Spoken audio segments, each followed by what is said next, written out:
Welcome to Frequency Matters, the RF and Microwave Update series. I'm Pat Hindle, and I'm here with my co-host Eric Heim. In this episode, we're going to continue our coverage of the October Passive and Control Components issue covering the products.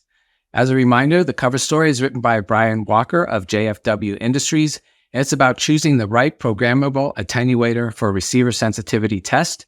It reviews the basics of receiver sensitivity testing and describes the considerations for selecting the right attenuators depending on the cycle chain and the standards being tested. Eric, what do we have for product features? Thanks, Pat. We've got a couple of product features in the issue. One is from Anapico, co-branded with Berkeley Nucleonics, and it's a signal source specifically designed to replace a discontinued model from NI. And when our readers take a look at the article, they'll see that Anapico did a great job. They get better phase noise, harmonics, and level accuracy over a broader power and frequency range.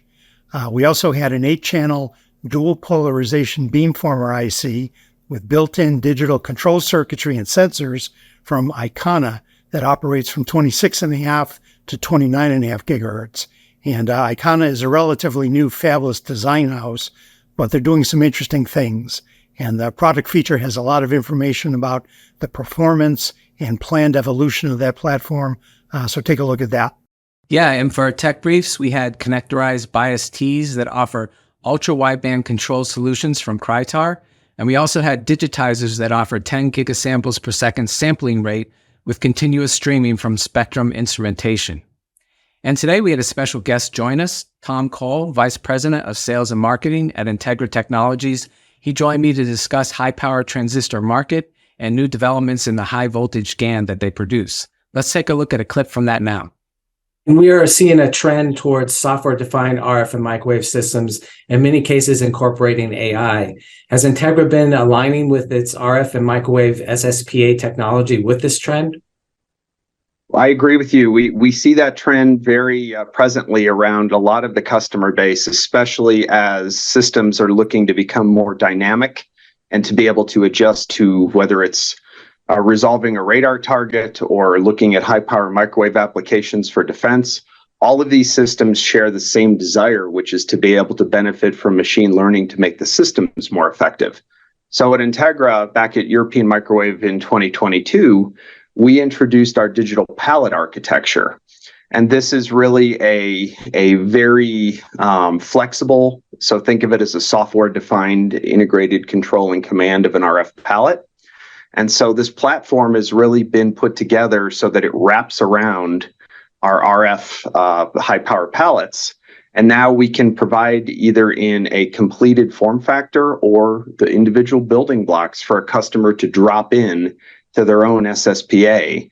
And that allows the maximum flexibility and an extension of our semi-custom approach, where a customer can now take that digital architecture and use it to wrap around an RF palette, command, control, health monitoring, and all the other functions that can be done with that. And so we've really designed this as a modular approach and something that we look to see people really take advantage of and now be able to benefit from that digital control structure versus analog control loops of these RF amplifier palettes.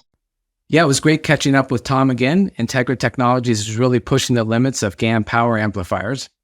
And turning to the news, I saw that Infineon Technologies opened a new laboratory for the development of quantum electronics near Munich. The objective is to develop and test microelectronic circuits for quantum computers, which will be stable and small, operate reliably, and can be produced on an industrial scale. In addition to the quantum computing activities, they will also focus on the development of AI algorithms for early detection of variances in power systems. And I also saw that GlobalFoundries was awarded $35 million in federal funding from the U.S. government to accelerate the manufacturing of GaN on silicon semiconductors at their facility in Essex Junction, Vermont.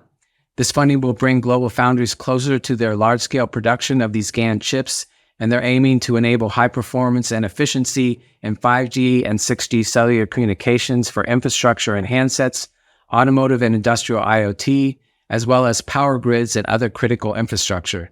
And this funding builds on years of collaboration with the U.S. government, including a $40 million in support from 2020 to 2022. So Eric, what did you see in the news?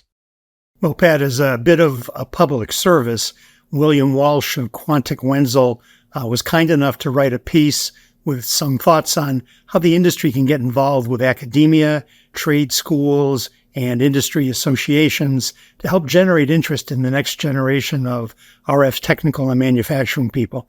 It's an important issue, so take a look at that news item piece and please get involved. And another one that caught my eye was Huawei, in cooperation with startup company Probatech, announced a smoke and fire detection drone for mountainous forested areas. So kind of a unique application. But what's interesting is the drone has AI and works on a 5G network. So I think it shows some of the adjacent applications and implementations that companies are looking at for both 5G and AI. Yeah, those are very interesting. And so turning to events, as I mentioned last time, I'll be heading to New York City for the Brooklyn 6G Summit hosted by Nokia and NYU. And again, this will be the 10th edition of the Brooklyn Summit and brings together 50 speakers and panelists who are all experts in the field. So I always look forward to this event every year. So Eric, I think you're heading to AOC in December. I am. And it turns out it's the 60th anniversary of the convention. So we'll see what they have on tap. The theme is advancing electromagnetic spectrum superiority through strategic alliances and partnerships. And it looks like they have around 170 exhibitors. So I'm interested to see what the new developments and trends are in that community. And as a reminder, EDICon Online just concluded, but you can watch it all on demand for the next 6 months. Go to edicononline.com and see what you missed or view a presentation again. And that wraps up this episode. Our sponsors are RFMW and Integra Technologies. RFMW is a technical distributor of RF and microwave products and now power management products. When you start your next design, consider their multiple product lines. Integra Technologies is pushing the limits in high voltage GaN, delivering state-of-the-art high-power transistors for demanding applications such as radar, defense, avionics, and instrumentation.